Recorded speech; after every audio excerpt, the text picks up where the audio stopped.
じゃあ皆さん続きましょう。So we're going to continue with our bunpo, our grammar. So the first piece we're going to talk about is kind of a big chunk, but it's really important. And this is expressing occurring and continuing actions or states with pay form. So a mouthful. Make sure you guys are taking notes. If you want to look in the kyokasho, it's on 22 page. So 22 page を見てください. Okay. So first, to use this form, you need to put your verb into te form, and you're going to add the ending imasu. So you noticed with a lot of the patterns we were verbs and tango we were learning today, we had the verbs in these form. Okay. So this is why I've been stressing te form lately, because you really need to be comfortable with it. Okay. So what it does is when you take your verb into te form, you're combining the te form of the verb with the verb imasu, which you guys have learned before. Okay, so, and then once you've done that, you can conjugate the imasu part in any way that you would like. Okay. じゃあ続きましょう. So, however, with this pattern, you're never gonna make or put arimasu and imasu of te forms. Let me reword that. So te forms of arimasu and imasu are not used as te forms. So you're not going to say atte imasu or itte imasu. That would sound really weird. So those are the ones that you won't use with this pattern, the te imasu pattern. Okay. And the meaning of te imasu will depend a little bit on the verb that is in the te form. Okay.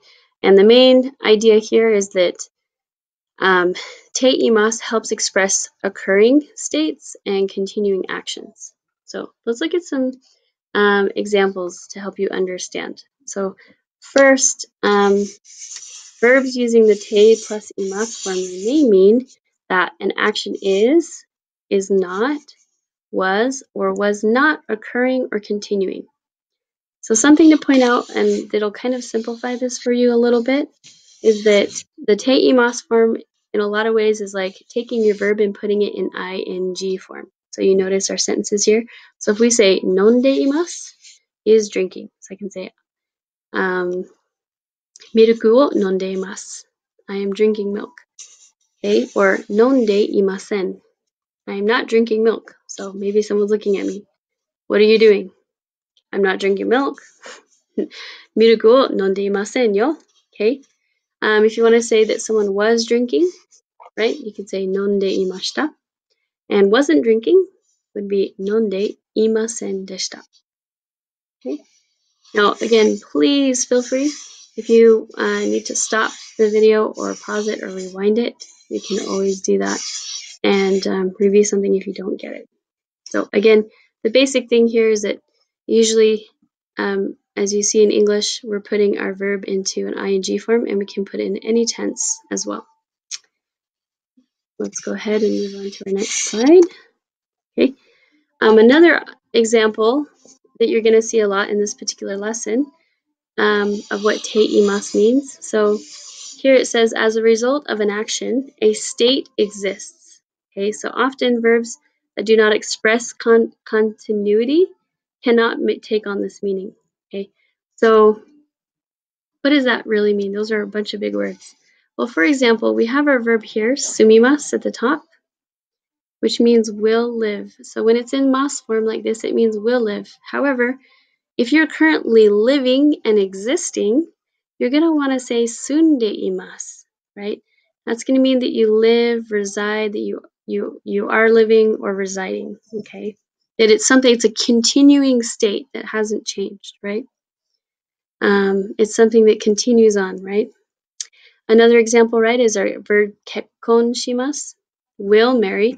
So if you will marry someone, you can say, like, Steve kun o kekkon shimasu. I will marry Steve kun, okay? Or, right, and so on and so forth, okay?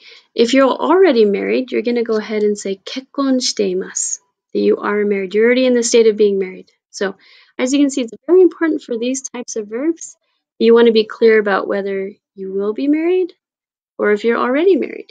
It's a very different thing. Another thing, mochimasu. Okay, will carry. Okay, so let's say you're preparing for a party. Someone's like, "Can you carry this for me?" Mochimasu ka? And you can say that. Will you carry it?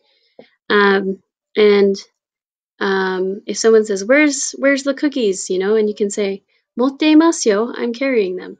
So there's a difference between the what is it called? I hate English vocabulary.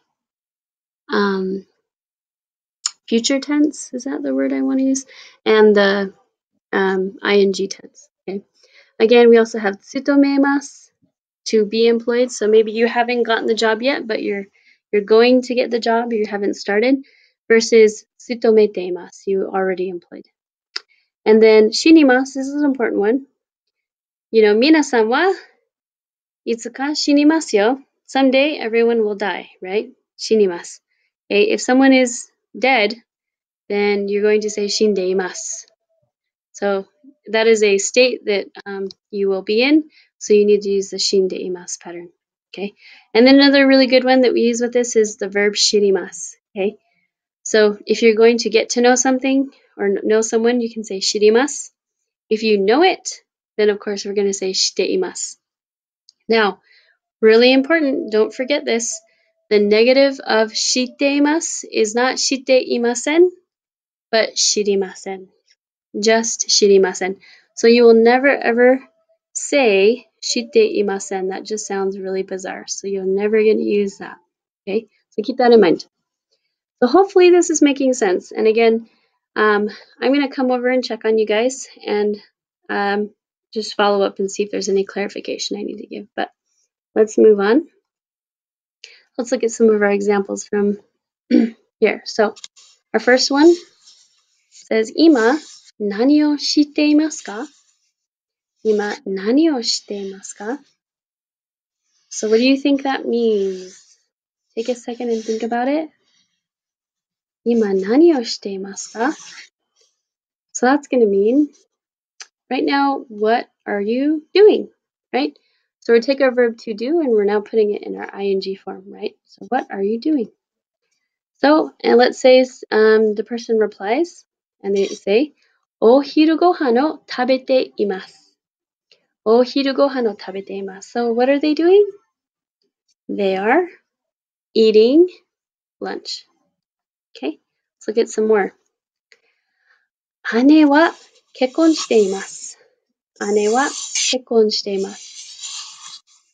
So what does that one mean? Take a second so you can figure it out. So of course this one is, my older sister is married, right? She's in a state of being married. Okay, how about our next one? Ima. Do you guys remember what this kanji is? It's kind of an important one. O-kane. So ima o-kane o motte imasen.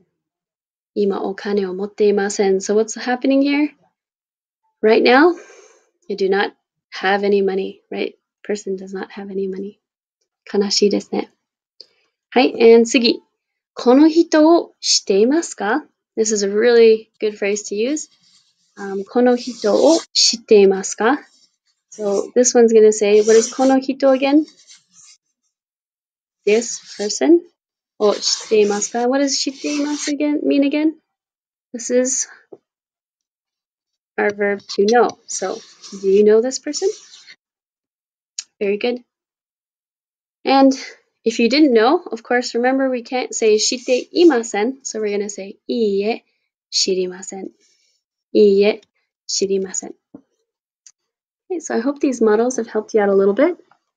Let's go ahead and move on. So let's do a little bit of practice. So I want you guys to make sure you're pausing and trying these out and see if you can figure it out. So choose the correct word in the parentheses based on the information given in English. We have, my older sister is working at a coffee shop now. She lives in her house with us now. She is not married. She does not know my friend. Okay, so our first one. Ane wa ima kisaten de. Will it be hataraki?